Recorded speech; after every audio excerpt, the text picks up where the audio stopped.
Assalamualaikum warahmatullahi wabarakatuh. Saya di sini akan menjelaskan metode pendidikan akhlak untuk anak usia dini.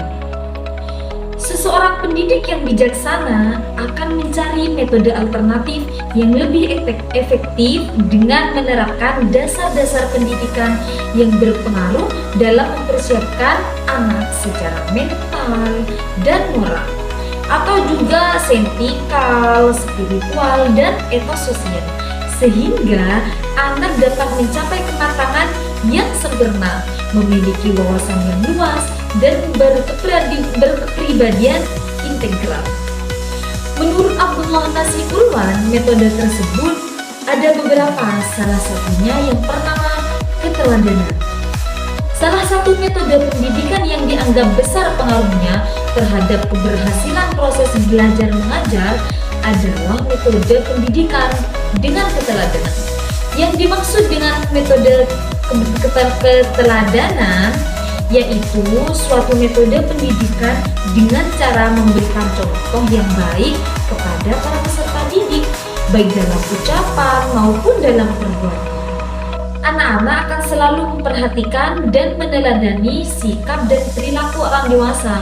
Apabila mereka melihat kedua orang tua berperilaku jujur, mereka akan tumbuh dengan kejujuran. Kedua orang tua selalu dituntut untuk menjadi suri tauladan yang baik, karena seorang anak yang berada di dalam masa pertumbuhan selalu memerhatikan sikap dan ucapan kedua orang tuanya. Dia juga apa yang telah orang tua mereka lakukan. Apabila baik, maka akan baik juga akibatnya, dan apabila buruk, maka juga akan buruk akibatnya. Jadi yang pertama ada keteladanan. Kita sebagai seorang pendidik itu harus dituntut untuk menjadi teladan yang baik. Kenapa? Karena anak didik itu sangat amat memperhatikan apa yang dilakukan oleh gurunya ketika ada di sekolah ya. Dan ketika ada di lingkungan masyarakat atau di lingkungan rumahnya, mereka akan melihat dan mencontoh apa yang orang tua atau orang di sekeliling mereka lakukan. Jadi peran kita sebagai pendidik harus memberi teladan yang baik kepada anak. Contohnya seperti kita memberikan pemahaman terhadap anak tentang apa itu kejujuran. Seperti itu. Kemudian yang kedua, pembiasaan. Pembiasaan dalam pendidikan anak sangat penting, terutama dalam pembentukan kepribadian, akhlak, dan agama. Karena dengan pembiasaan agama akan masuk unsur-unsur positif dalam pribadi yang sedang hidup.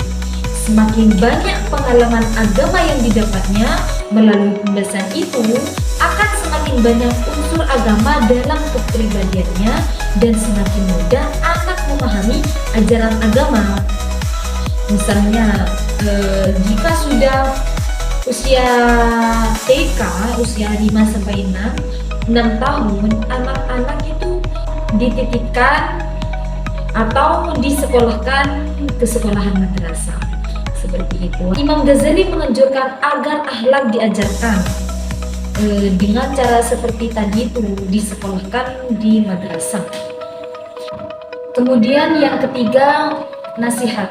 Kata nasihat berasal dari kata nasahah yang mengandung arti keterlepasan dari segala kotoran dan tipuan. Menurut istilah, nasihat merupakan sajian gambaran tentang kebenaran dan kebajikan, dengan maksud mengajak orang yang dinasihati untuk menjauhkan diri dari bahaya dan membimbingnya ke jalan yang berbahagia dan berfaedah baginya. Dari sudut psikolog dan pendidikan, pemberian nasihat itu menimbulkan beberapa perkara. Di antaranya, membangkitkan perasaan-perasaan ketuhanan yang telah dikembangkan dalam jiwa setiap anak didik melalui dialog, pengamalan, ibadah, praktik, dan metode lainnya. Kemudian yang keempat yakni bercerita. Dalam pendidikan Islam, dampak edukatif kisah sulit digantikan oleh bentuk bentuk bahasa lainnya. Pendidikan melalui kisah-kisah tersebut dapat menggiring anak pada kehangatan perasaan, kehidupan, dan kedinamisan jiwa yang mendorong manusia untuk mengubah perilaku dan memperbaharui tekadnya selaras dengan tuntunan, pengarahan, penyimpulan, dan pelajaran yang dapat diambil dari kisah tersebut. Kemudian yang kelima, bersikap adil dan menyamakan pemberian untuk anak. Ini adalah dasar yang setiap orang tua dituntut untuk selalu konsisten dalam melaksanakannya, agar mereka dapat merealisasikan apa yang mereka inginkan, yaitu bersikap adil dan menyamakan pemberian untuk anak-anak. Kemudian yang keenam, metode persuasi. Metode persuasi adalah meyakinkan peserta didik tentang sesuatu ajaran dengan kekuatan akal. Kemudian, orang tua dapat memberikan materi akhlak kepada anak. Bisa akhlak kepada sesama manusia, sesama temannya, atau sesama kerabat, sanak saudara. Di antaranya etika terhadap orang tua. Jadi, bagaimana anak itu beretika terhadap orang-orang di sekitarnya, tentang sopan santunnya, seperti itu. Mungkin cukup ini saja yang bisa saya sampaikan, kurang lebihnya mohon maaf. Wassalamualaikum warahmatullahi wabarakatuh.